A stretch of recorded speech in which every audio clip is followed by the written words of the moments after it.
Hello everyone, thank you again for tuning in yet to another Techjaja Podcast. Techjaja is a technology website that does exactly that. It brings you technology news from all over the place. Uganda, outside Uganda, let it be technology, you'll find it on Techjaja.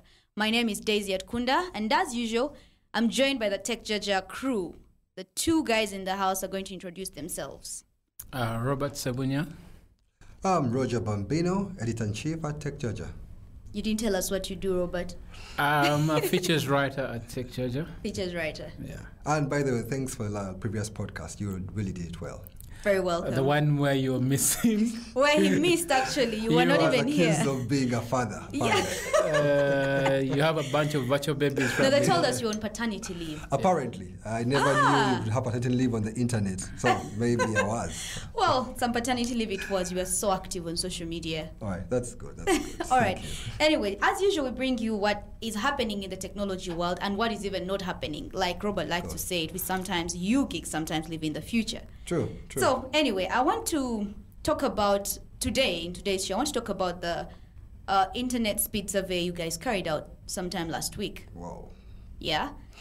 Some results, pretty harsh on some telecoms. Of course. Pretty impressive for others. No, in a competition, someone has to win, someone has to lose. Nobody always wants to lose, that's the thing. Which is good, so. But anyway, Roger, I wanted to find out how independent was the review that you carried out? All right. The review was basically carried out in January, and we tried to be as neutral as possible. We made sure we fund the whole project ourselves. Therefore, we got no money from any telecoms to do whatever we did.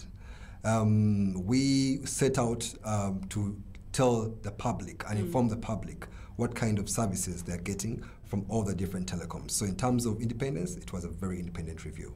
All right. I had the chance to look at some of those, actually not some, the entire report that you put up on your website. Oh, it has caused fire somewhere. Yes! Robert can testify to that. He can? Yeah. Out of the, I think, 6 telecoms, I think 75% of them replied in real time gave us feedback. Okay. If you call that was impressive. You'd think they actually don't even follow what's being talked about them. Even meetings, and that's what I'm talking about, it was that ugly. Yeah. Wow. Yeah. Anyway, I wanted also to find out, I looked at the report, I saw, the rating and the best and the worst of them all. But interestingly, I would want to know, what methodology did you use to arrive at these findings? All right. We've done such studies before, one in 2013, okay. And we did on LT only. By then, LT was a very big thing. It was a vibe and all that. But now we decided to put 3G into the mix. And there are very many methods, many ways to skin a cat, in short. And we decided to use a method which will strain the networks to show the real performance. So what we did, basically, we got an external server. Unfortunately, I can't tell you the server since under classified. NDA, it's classified. But it was out of Uganda, so you actually go through the path of the internet. So we chose several places where we feel that these carriers are supposed to be selling, areas that have traffic and at busy times. Because our network is as good as how it's able to handle traffic at its busiest hour. Okay. Yeah. Even if data doesn't have much of a busy hour, but really we had to make sure we do it like times we feel that are busy.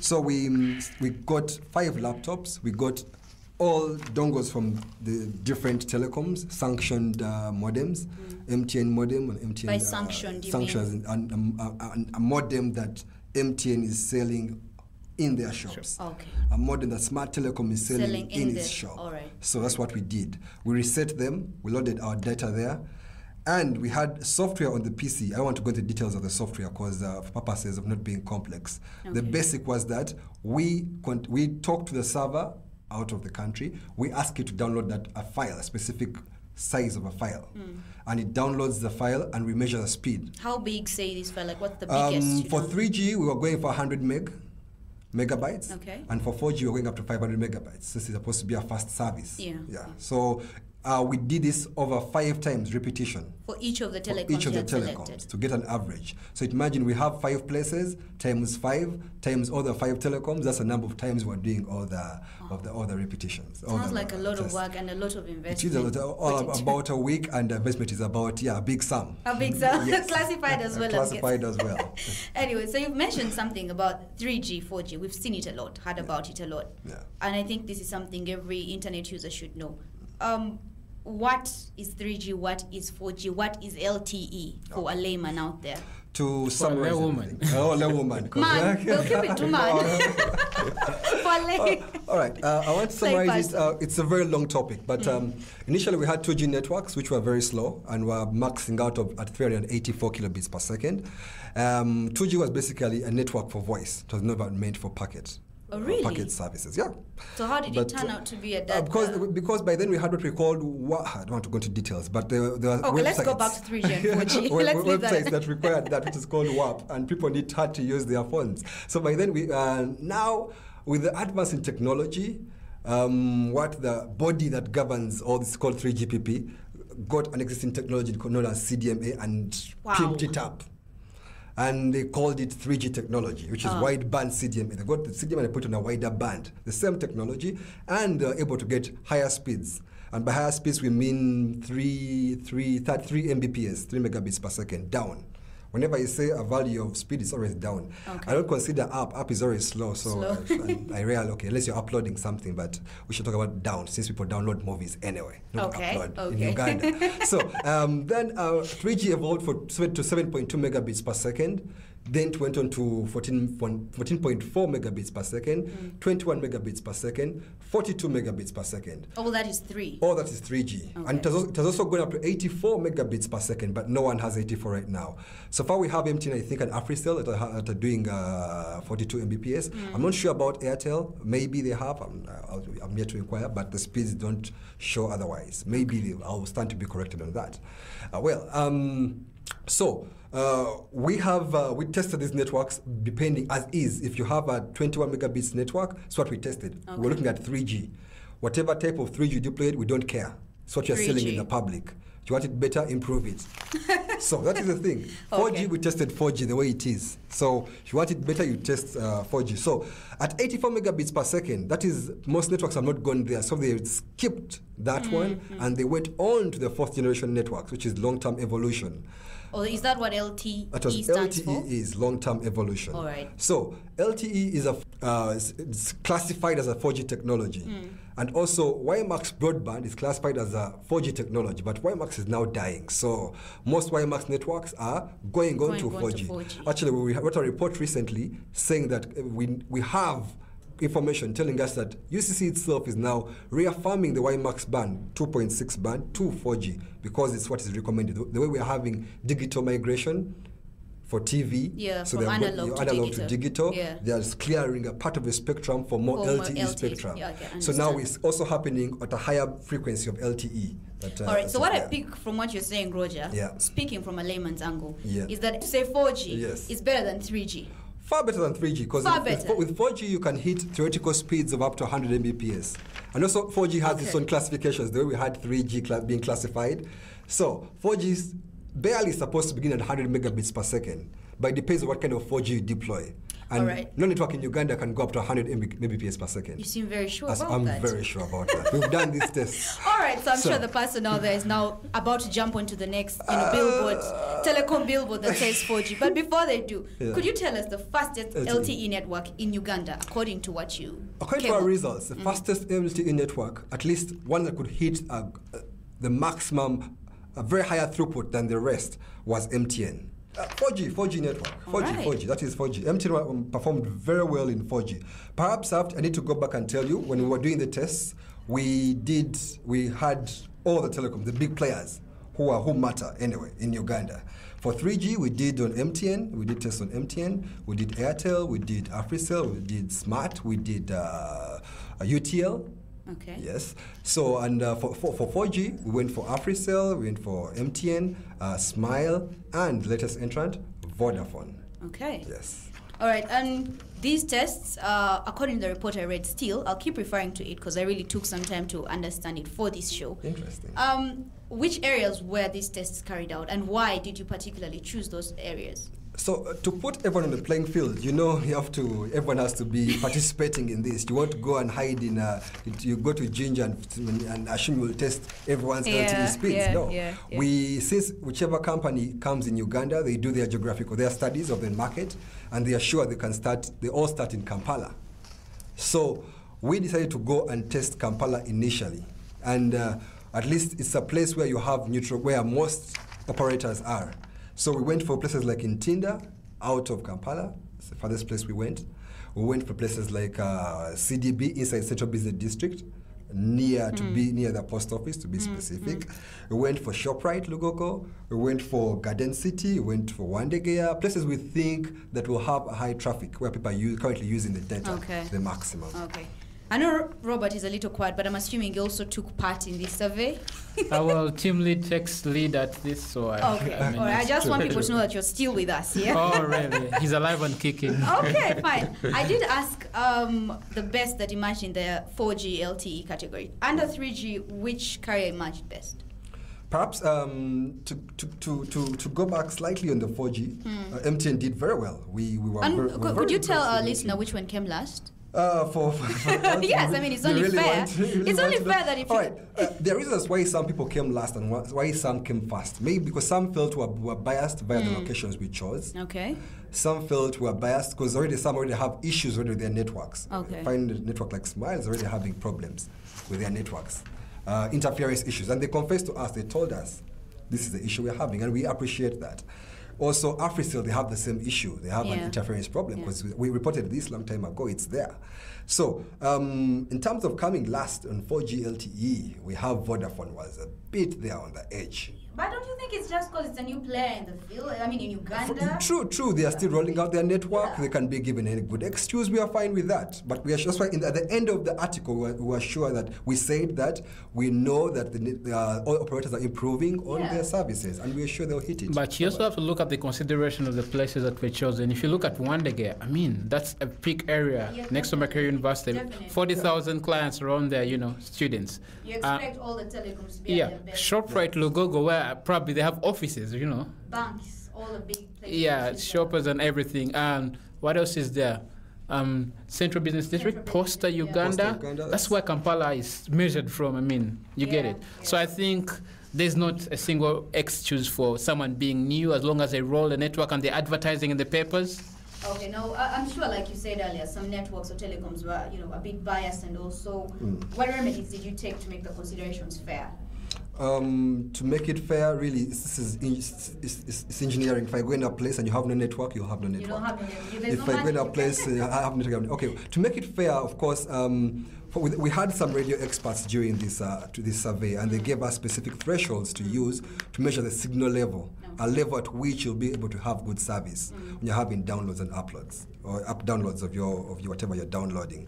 So from these experts, they were able to tell us that in 3G, I won't go into the details, but they gave us thresholds to consider when we're using 3G, we are testing 3G and 4G, because they're typically different networks. Robert, you have something? The other was also coverage. If you had gone out for a place like Sembabole and then Kabalore, where you're talking about new players and they've already not gone there, so it would be unfair to them. So place setting was another consideration that made it fair. I think, in anyone's view, like you say, Wandegea, really, with the population it has, the kind of business that first place you're supposed to roll out. If you're new or old, that is some place. As long as you're advertising in the media. You need Wandegea. You have no options. Okay, and then maybe, have you done this kind of test before? And what were the results then? Because it's interesting to try and compare, the players now and how they perform. And previously. We did this in 2013, what was only LTE, as I said before. But back then, surprisingly, Orange was better, because it was Orange in 2013. Okay. Orange was better than MTN. Now MTN is beating the pants of Orange in the current survey we took in LTE. So, and we were biased by then, actually. We weren't sure of what the methodology is, but now we grew up, we knew what we were doing, and we did the test. So when MTN was Orange came first, MTN was second then. I think Smile came in as well as a third, since there were few LTE players by then. The kind of service we're actually doing should be ideally done by the UCC, Uganda Communications Commission. Yes, but also I think as the or a consumer protections unit. True, for the betterment of the user, the customer. But I mean, even the telecoms themselves have to have some kind of department that, you always have to admit if there's a better player and see what to do. So what I'm saying is, MTN should pay you guys for, telling them you've improved. That's as good as a stamp of well done in a report. Oh, yeah. How much would it cost them to do this kind of stuff? Yeah, well, it's been a wake-up call, and if you look at the feedback we got, out of the several telecoms we had, only 2 have not gotten back to us on the same. But we've got a bunch of meetings with the rest of the telecoms, besides the 2 that have not been in touch with us. Okay. So the survey is good, definitely very important, very vital information for the data user out there. True. But your survey was done in Kampala. Right? Only, yes. Only Kampala. Yes. So what would a user outside Kampala say in areas outside the city? Daisy, let me tell you something. If you can't find it in Kampala, it won't be out of Kampala. So you have no advice for like an Akapi? You won't find better speeds apart from Kampala. I know, I think what Daisy is trying to ask is, a place like Nakapiripiriti, if someone... Now, Nakapiripiti... I'm born for the first time, yes. And I need to, purchase a data plan. What? Yeah. Because I'm sure there's a network out of the 6. It's a 2G network. It's a 2G network. I explained you're maxing out at 384 kbps. So unless someone has 3G in Nakapiripiti right now, I don't know about. You know what your friend says, if I need to get very good speed, I need to come to the city.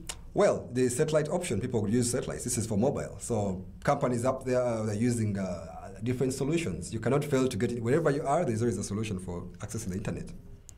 Yeah. I saw some telecoms in that report that had terrible speed, especially in some areas which you would expect them to actually colonize and dominate because there's a very big, usage of data in those areas. And one of those, which I said is a new player, but for some reason, they still need a better reason than being new players, is Vodafone. What brings about that? I think they are still rolling out their network. The network is currently good, actually. It is okay. And I think if you read the footnote down about Vodafone, we said that the experience itself was good enough experience, right? Because a layman won't need the 10 Mbps. No, that's too much. This is for high-end users. People are going to leave their laptop there to download maybe a movie, a series, or whatever. You can stream or Skype or whatever. Video, whatever. But if I'm doing basic WhatsApp, actually, when I do WhatsApp, I do it on my 2G network. 2G is good enough for WhatsApp. Because you're chatting, it's good enough. There's nothing more, no media to stream, to download. So really, for me, in terms of user experience, even if Vodafone was the last, because I've worked with 4G, I've seen 4G before, and 4G is very good. Even with least speed, the least speeds are better than 3G speeds, if you ask me. So this actually means, from your feedback, this actually means the guy in Nakapiripiriti can be able to WhatsApp on 2G. Yeah, you're able to WhatsApp on 2G. So, they should 2G, just... But, so for anyone outside the city, you think 2G is the way to go? They have no option, though. Because there are no options now. At the end of the day, it takes some investment to take the network to these places. And why everyone comes in Kampala is because all resources are there in Kampala. So it's easy to roll out, and the potential market is there. Easy. All right. Now, for the geek listening out there, they're definitely wondering and probably already up on it trying to find out what tools you used to carry out this survey. How did you do it? I mean, a lot of questions are running through their heads. For an average consumer, they've probably already, moved out. They've gotten what they want. 4G is better than 3G. I'm out to get myself Telecom done.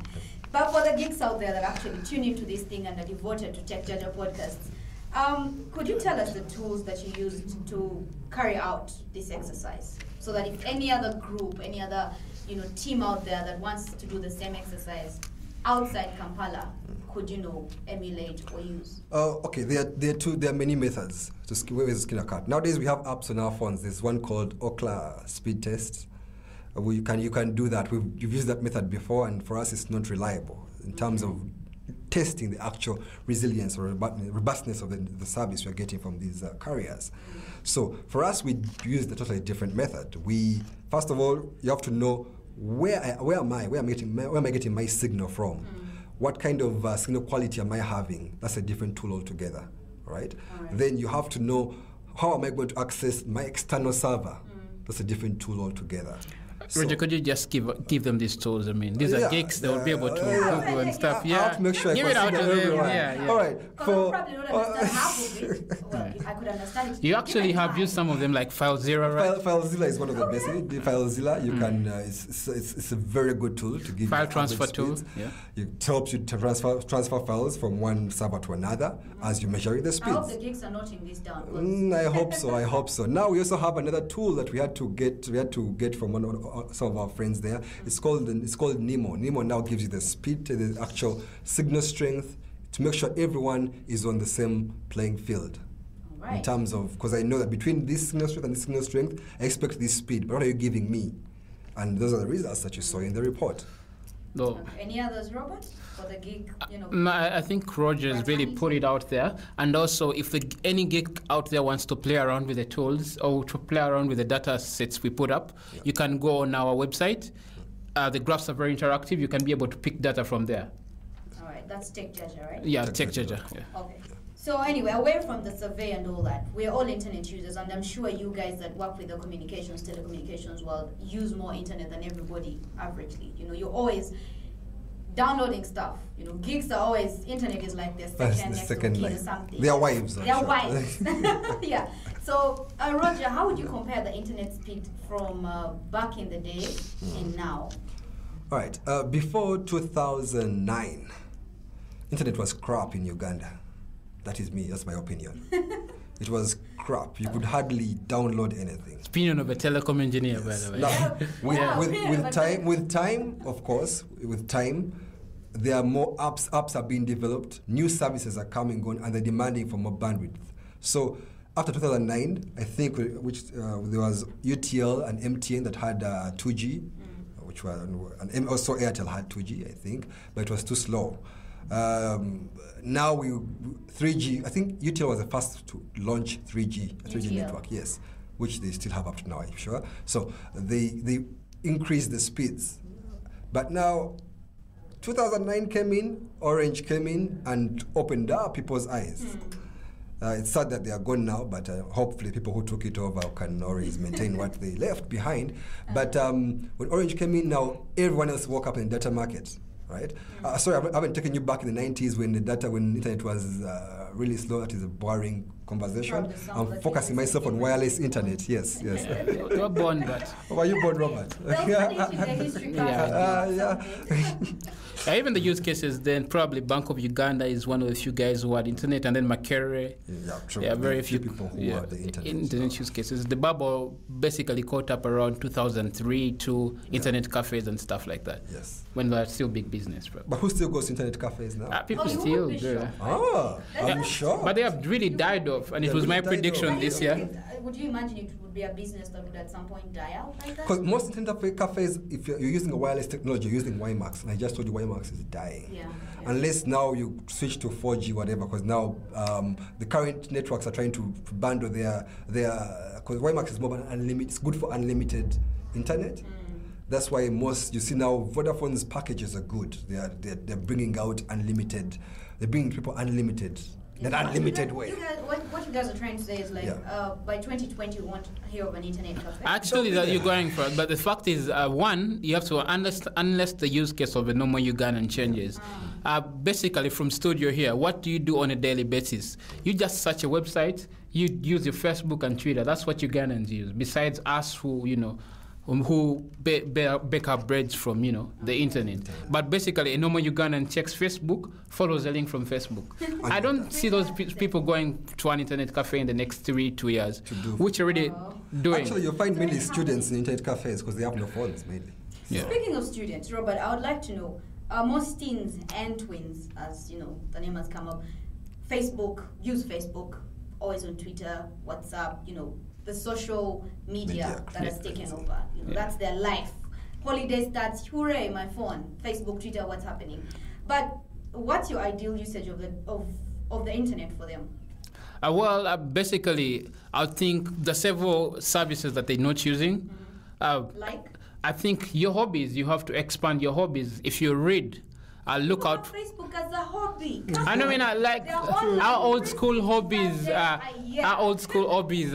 Basically, you used to reading a lot, so you go on the internet, download an ebook, and read that instead of being on Facebook for the whole day, following up nude pics and stuff like that. Would that be related to the fact that we don't have that many e-learning platforms? The only one I've heard of is passionate.com, which is the Ugandan-made one. I've not seen any other. BrainShares. Yeah, BrainShares. BrainShares is good. Yeah. Passionate.com. Yeah. That's two of them. So do you think this could be related? I mean, kids have run out of. You go to Passionate, you go to BrainShare. Content is not changed that much because probably the teams behind it, I don't know what. But I mean, if I'm an S4 kid, I come this holiday, I'm on Passionate, I come next holiday, I'm on BrainShare, I come next holiday, I'm on both. What do you expect me to do if I can't find any more, maybe the content I want or any other educative sites? Facebook, Twitter. Yeah, that's very true. I mean, that brings out the ball game to, everyone else. I mean, we don't have a lot of content creators in the country. UNEB, which is supposed to be like the biggest content creators, or teachers. I mean, a teacher, instead of looking for holiday things, back in the day we used to do Bad Valley Buganda Road. Yeah. Why not come up with an app that does all that kind of stuff, No, back in the day it was actually called coaching. It was coaching. Yeah, but you need to get up to come up with a coaching app and something like that. Yeah, so I think people need to take up such opportunities from the internet. Are we not doing that? I hope people listening to this podcast will pick up something. Do you think in the future maybe Techjaja will just take it up themselves? You guys seem to be, you have a very vibrant website. Yeah, but we can't do all the content in the world. I mean, we don't have because we do domain expertise stuff. Yeah. We are telecom and engineering, ICT stuff. We're not going to set a physics paper. What is in SST? What is SST? Let the people who are experts at doing that do that. I will actually give guidance to such stuff through blogs we do on Techjaja, and I would advise someone to visit that site more than twice a day to see such stuff. All right, now before we move on to our next topic for today, I would want to know from the two of you, just to close up this survey you did in the report, as technologists, which service provider do you recommend for medium service companies? I'll take that up one first. Yeah, because you carried out the survey. Yeah, so you know which network works, which one. Yeah, like when we're talking about a medium-sized company, not a small medium enterprise, something like that. I think ideally I would advise for someone to look out for these two ISPs: One Solutions and then True IT, the satellite service provider. These ones will give you a dedicated link, and you're assured of the right speeds all the time. You don't unlimited. Yeah, and unlimited most of the time. What we tested basically is a shared service. It's not dedicated. So in case they have rolled out a network, you have to share the whatever capacity you're given by the telecoms with over like 100 people who are next to you. So it's not dedicated. So what Robert is saying is that do not go for a shared service. Go for a dedicated service. It also depends on what kind of amount you're willing to spend on the service. Well, and these guys actually have very, very, very good prices. I don't know how much a lot of people pay for their internet, but they have a service of about $100 a month, and I think that's really cheap for the speeds you get from them. But people always want to go for a certain telco's unlimited package of 300,000, which is shared across so many people. And on top of paying all that money, you find the internet, like Roger put it, is crap. It's shared. I mean, so it was. Now it's better, I think. Well, there are some companies I won't mention for me, but where you actually pay so much money, and especially if it's a network, say in offices and stuff, sharing it, you just find it's not working for you. There's a time we had a 2-day shutdown here simply because our service provider could not, You see, a good thing about, unlike voice, the good thing about data, it doesn't matter whatever SIM card number, because most people are stuck to their numbers because of, my grandfather in the village has this number, I can't leave this number. Just switch. Use a different, buy a new modem, and you're good if you have the money, that is. So you can always switch. There's always nothing can stop you from switching over. All right, I guess you've had it. For those of you that have not actually read that report, I think it's really important that you go check it out. See what these guys came up with. The survey was interesting. I'm sorry if your network came up last, but it's not that it's bad, but there are just some, recommendations that they need to take up and. Yeah, you sound a little bit like Mary Schroeder. I'm sorry, Open network syndrome, something. No. Oh yeah, good stuff. So. Yeah, but they should check out the report. It's on Techjaja. .com. Techjaja.com. Check out the report. Tell us what you think. Feedback and all. Yeah, we're waiting for the last two telecoms. The rest of your other competitors have been able to get much more than we gave out on the website. So, yeah. All right, so maybe moving away from the survey and the report that you did on Internet Speed, let's talk about the SMA Awards, Social Media Awards 2015. Won't we be conflicted? Somehow we were Come nominated. on, you need a break to first refresh your mind and get back behind the mic. I know we did this topic in the last podcast. I miss it. You guys did it very you well. were having dirty time for the first time. Who would ruin such Supposedly having dirty time. So really. Your PA told us you're having I should fire that person. Anyway, so we did have the talk. We had a few interesting people here. A team from Blue Flamingo, the people behind the awards. Yeah. We had James Ware, who could not join us today. Yep. Caught up. And definitely Robert and I were here. Roger, you missed out, but I'm sure you listened to it. Of course, the first thing I had to. So let's talk about those. The nomination list came out. The list of the judges came out. The esteemed partners list came out. Let's hear the predictions, Just try not to be conflicted. Robert, I'm sure you have a lot to say on this because you were fired up during that show. Yeah, a few of the things were really answered by, some of the things I really can't say them because I'm competing this year. I think I'm in one of the categories. Let me check. For being nominated. Oh, I didn't know about that. You didn't know, please. I'm serious. No. For me, but he's blushing. He's really blushing. Those who are not seeing him, he's really blushing here. You were nominated in the Best Blog or Blogger 2015. Yeah. Do you think you deserve it? Wrong question, but do you think you deserve it? I actually think I should have had my own category, but called Best Blogger. Yeah, because I'll be honest, like the kind of stuff we have done as a team at Techjaja this year have been, if you look at the criteria that the judge gave us last week, we had the last podcast, Patricia Cahill. If you look at the impact of the stuff that we've done at Techjaja, and all the rest of the guys in the category have really, really excelled. And I deserve... some of those people in that category. So there is Robert Ssebunya from Techjaja. In the house? Yeah, in the house. Bazanya Ernest, I think a lot of people, a lot of people know him, columnist in the New Vision. Yeah. Joel Ntwatwa, Benjamin. Okay. There is Uganda Gospelite. Yes. And then Chocolati Prince. She's a lady. Yes, who blogs. Do you read her? Yeah. Not every time because the word has chocolate in it. Yeah. Chocolati. And good stuff. I hadn't noticed though. So best blog or blogger. My prediction is Robert Ssebunya. Of course, who else will predict themselves? A lot of people have said it's between Ernest. I think everyone in this competition deserves to win. What do you think? Okay, for me, I've worked with Robert, really. Yeah. I know Ernest of print media, so actually I was kind of surprised to see him being nominated. But anyway, let's not go there. No, but you're right. He's more known in the print media. Yeah, but he does Urban Legends, Kampala. Okay. Great works there, though. Interesting. Yeah. Oh, that's good. He's a satirist. So what we're trying to say is the competition here is between Ernest and Robert. No. It's actually between everyone. Okay, everyone. Yeah. I just look forward to the day when the judges will ask for a few things like impact. Look at the stuff we've come up with. At this point, I can't really judge because if they're just looking at a few things, I don't think they, I think we're all at the same wavelength. True. But if you look at the impact of the blogs, of the stuff that I've done this year, definitely the judges score, not just the people who vote online. I think I'm doing well. Next category is Best Brand of the Year. We have MTN, National Water and Sewerage Corporation, Airtel, NTV, Centenary Bank, and then Fresh Cuts, the sausage people. I give Fresh Cuts. I'll go Fresh Cuts too. Come on, it's food. I'll survive. Best Brand of the Year. Yes! Which one? Why not? Do you have issues with that? Well, I think... I'm not a Catholic, by the way. If you're a judge, what criteria would you use to give what yeah. As we have ours, food. All right. I think as a technology still, I'm not a foodie. You have the food. Yeah, I think I like the efforts that Centenary Bank has taken. Centenary Bank has taken online, especially social media. I also like the efforts that MTN Group has taken online. I'm very much... I wouldn't want to predict on any of this category. Everyone deserves to be in this category. NTV. Yeah, so I'll actually leave the ball to you guys. I don't know. Let's move on. Best campaign. Yeah. If it's not on, it's not safe. Yeah. Red card campaign of Irene Intari. Hopes for Grace. There was some basketball here and there. Yeah. Together We Can, and then MTN Egg Hunts.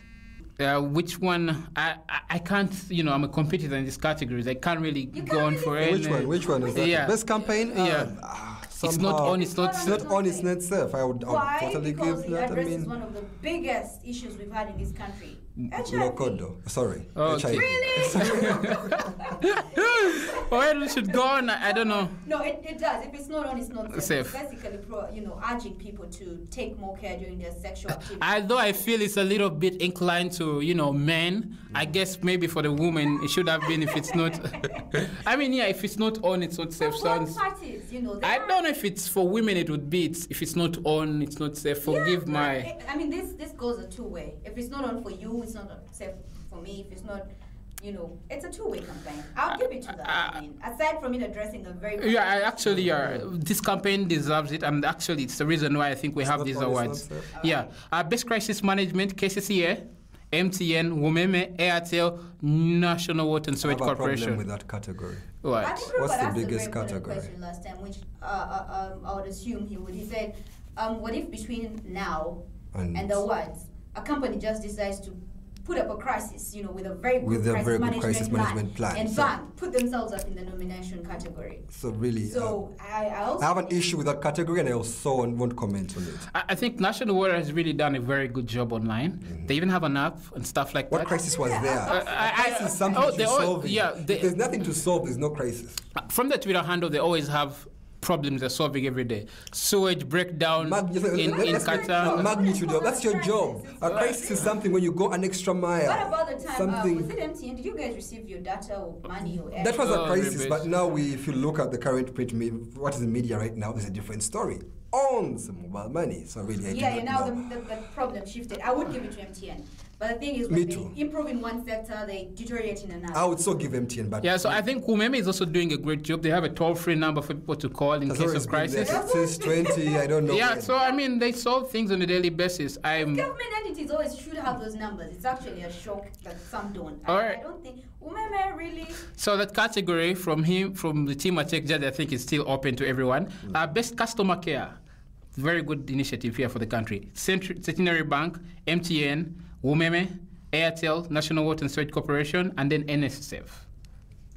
I follow all of them online, and on Twitter, and at least I always see MTN and Airtel in terms of customer care. I'm a very big fan of Facebook. One of those people that actually haven't. Mine is a Twitter perspective. Yours is a Facebook. So much to Twitter, and but Facebook basically, I find it more interactive. But for that, I would. Like I said, I think MTN is still having everything of theirs that is either in print has to be somehow, somewhere onto their social media. They've really tried to keep a very interactive base with their customers. Although in terms of calling in, that's still a problem. But on social media, since the social media words, for me, no problem. I'll give it I give Airtel personally. Yeah. Anyway, guys, like everything else, it has to come to an end. You've go to the Techjaja Podcast, visit it and read about the tech news. Vote for Robert Ssebunya in the best blogger or blog category. All right. For Robert Ssebunya, I'm voting for Techjaja. All right. Your Techjaja is also in its own category. Yeah, best YouTube video. Best YouTube video channel. It's actually Techjaja TV. Techjaja TV. That's what we've had a lot of.